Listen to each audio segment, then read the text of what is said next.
اللہ تعالیٰ نے حضور نبی کریم علیہ الصلوۃ والسلام کو بے شمار معجزات سے نوازا، بے شمار کمالات سے نوازا۔ حضرت عبداللہ بن رواحہ رضی اللہ تعالیٰ عنہ، یہ بخاری شریف ہے، آپ فرماتے ہیں کہ اگر حضور کسی کو یہ نہ بھی کہتے کہ کلمہ پڑھ لو، یہ حضرت عبداللہ بن رواحہ کے لفظ ہیں، اگر حضور کسی کو یہ نہ بھی کہتے کہ کلمہ پڑھ لو، حضور کا چہرہ انور ہی اتنا خوبصورت تھا کہ جس نے دیکھتے جانا تھا کلمہ پڑھتے جانا تھا۔ اتنا نورانی چہرہ، اتنی وحدانیت کی تجلیات تھی اس چہرے پر کہ جس نے دیکھتے جانا تھا اس نے کلمہ پڑھتے جانا تھا۔ لیکن کچھ لوگ ایسے ہیں جو پاس بھی رہے ہیں پر نہیں کلمہ پڑھا انہوں نے۔ ابو جہل پاس ہی رہتا تھا نا، نہیں کلمہ پڑھا اس نے۔ لیکن اس ایک فکری پہلو پہ آپ نے بڑا غور کرنا ہے کہ جنہوں نے نہیں نہ کلمہ پڑھا انہوں نے کمالات زیادہ دیکھے، انہوں نے کمالات، وہ جو معجزہ طلب کیا تھا کہ میرے ہاتھ میں بتا دیں کیا ہے تو میں کلمہ پڑھ لوں گا، یہ معجزہ ابو جہل نے طلب کیا نا۔ حضور فرمانے لگے میں کیا بتاؤں گا تیرے ہاتھ میں کیا، جو تیرے ہاتھ میں ہے وہ بتا دے کہ میں کون ہوں تو پھر کلمہ پڑھ لو گے۔ اعلیٰ حضرت فرماتے ہیں کہ جس طرف اٹھ گئی دم میں دم آ گیا۔ وہ پتھر ہیں، کنکر ہیں، ان کو ہاتھ پاؤں سننے کی صلاحیت نہیں، دیکھنے کی، محسوس کرنے کی صلاحیت نہیں، لیکن حضور کی جب نظر پڑی جس طرف اٹھ گئی دم میں دم آ گیا، اس نگاہ عنایت پر لاکھوں سلام۔ حضور فرمانے لگے یہ میں بتاؤں کہ تیرے ہاتھ میں کنکر ہے، یہ کوئی کمال تو نہ ہوا، یہ کنکر بول کے بتائے کہ میں کون ہوں تو پھر مان لو گے۔ پھر کنکریوں نے کلمہ پڑھا تو ابو جہل نے نا یوں پھینک دیے، وہ کہنے لگا معاذ آپ کا تو جادو اس پر بھی چل گیا۔ پھر شک قمر آتا ہے، چاند کے 2 ٹکڑے کیے نا حضور نے۔ ابو جہل نے کہا جی ٹھیک ہے، یہ آپ چاند، آپ کا جادو دنیا پر تو چلتا ہوگا، آسمانوں پہ تو نہیں نا آپ کا جو جادو ہے وہ چلتا، یہ چاند کے 2 ٹکڑے کر دیں، آپ کر دیں میں کلمہ پڑھ لوں گا۔ حضور نے پھر اشارے سے چاند 2 ٹکڑے کیا کہ نہیں کیا؟ سارے مکاتب فکر اس شک قمر کی حدیث پر متفقہ مانتے ہیں کہ حضور نے چاند 2 ٹکڑے کیے۔ صحابہ کرام فرماتے ہیں کہ ہم نے دیکھا چاند 2 ٹکڑے ہوا، ایک حصہ اس کا کوہ صفا کی پہاڑی کے اس طرف چلا گیا، ایک حصہ اس طرف چلا گیا۔ پھر حضور نے کہا مل جا، تو وہی جو 2 ٹکڑے ہوئے تھے پھر وہ مل گئے۔ تو جنہوں نے کلمہ نہیں پڑھنا تھا تو پھر نہیں پڑھا۔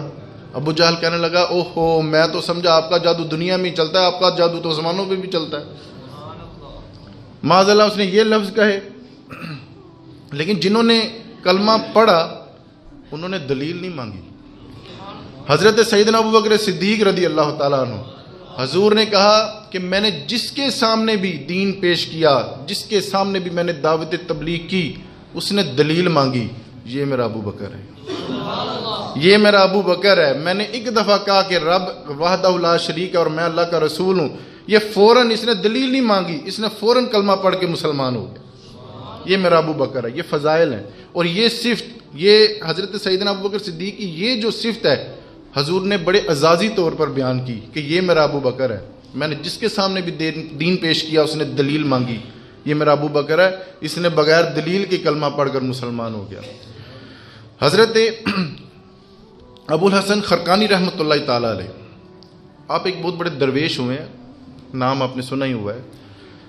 بزرگوں کے ساتھ نا ذرا قلبی تعلق بھی بنایا کریں، ان سے پیار کیا کریں، یہ اللہ والے ہوتے ہیں۔ حضرت ابو الحسن خرقانی رحمۃ اللہ تعالیٰ علیہ فرماتے ہیں کہ یہ جو درویشی ہوتی ہے نا، درویشی، اس میں بحثوں کا، ماننے کا، حکمتیں سمجھنے کا یہ مزاج نہیں ہوتا۔ حضور نے جب بات کہہ دی تھی کہ میں سچا نبی ہوں تو صحابہ نے کہا تھا یا رسول اللہ لبیک، آپ سچے نبی ہیں، ماننے کا مزاج ہے۔ درویشی میں بحث نہیں ہے، مرشد ایک اشارہ کر دے وے، مرید کا کام ہے من لینا، وہاں پہ بحثیں نہیں ہوتی۔